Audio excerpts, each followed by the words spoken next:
Mixed Morning. New Mexico health officials on Thursday reported 163 new coronavirus cases and 11 additional deaths as the legal fight simmers over Governor Michelle Lujan Grisham's authority to enforce public health orders aimed at keeping people home and limiting the spread of the virus. The latest data compiled by the state health department show the statewide total of infections is nearing 6,500, while the death toll stands at 294. Businesses have been shuttered since March to slow the spread of the coronavirus. About a dozen business owners and companies are challenging the governor's authority to levy $5,000 fines for violating the public health orders.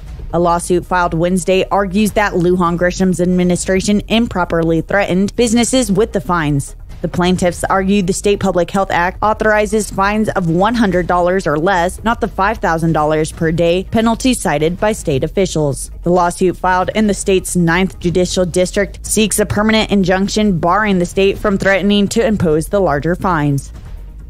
A Portales man was arrested for arson after admitting to the Roosevelt County Sheriff's deputies that he lit several haystacks in the county on fire. According to the Roosevelt County Sheriff's Office on Tuesday, deputies were called to a haystack on fire about 2 or 3 miles from Elida. While on the way, 3 more fires were found by deputies. Later Tuesday evening, another haystack fire was found at Roosevelt Road AG and South Roosevelt Road 5. The haystack was so hot, the Floyd Fire Department decided to keep the fire contained rather than attack it. The damage to the haystack had an estimated value of $70,000. The sheriff's office received several tips of a suspicious vehicle leaving the areas of the fires, including a tip with a license plate. Deputies found the vehicle, which was being driven by 31-year-old Jalen Brown of Portales, who agreed to meet at the Roosevelt County Sheriff's Office for an interview. During the interview, Brown admitted to setting several fires, including the haystack. An arrest warrant was issued, and Brown was taken into custody and charged with arson of more than $20,000 worth of damage of another's property. Deputies continue to investigate the arson and are working to determine a total dollar amount for the damages of the fires.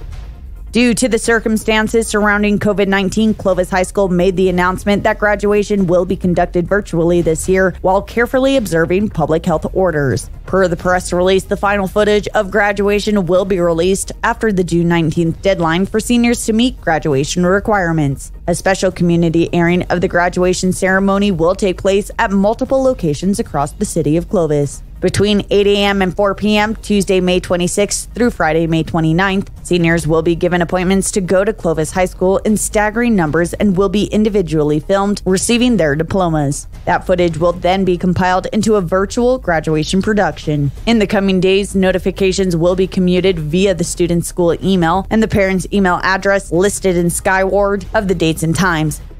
The New Mexico Department of Health reported the first human case of West Nile virus infection in New Mexico for 2020. The patient is a San Juan County man in his 50s. He was diagnosed with the neuroinvasive form, which has required hospitalization, and he is now recovering. West Nile virus is a disease transmitted by mosquitoes that can sometimes be fatal. New Mexico has had cases of West Nile virus infection every year since the virus was introduced to New Mexico in 2003. Last year, there were 40 cases in New Mexico, including 4 fatal cases, and in 2018, there were 7 confirmed West Nile virus cases in the state with 1 reported death.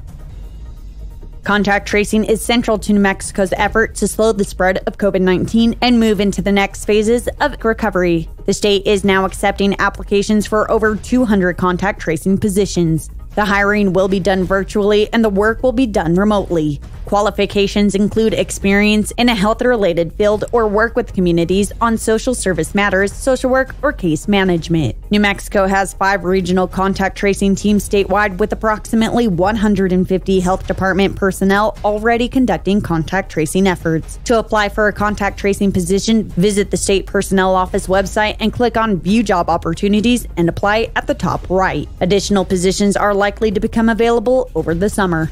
Businesses have been shuttered since March to slow the spread of the coronavirus.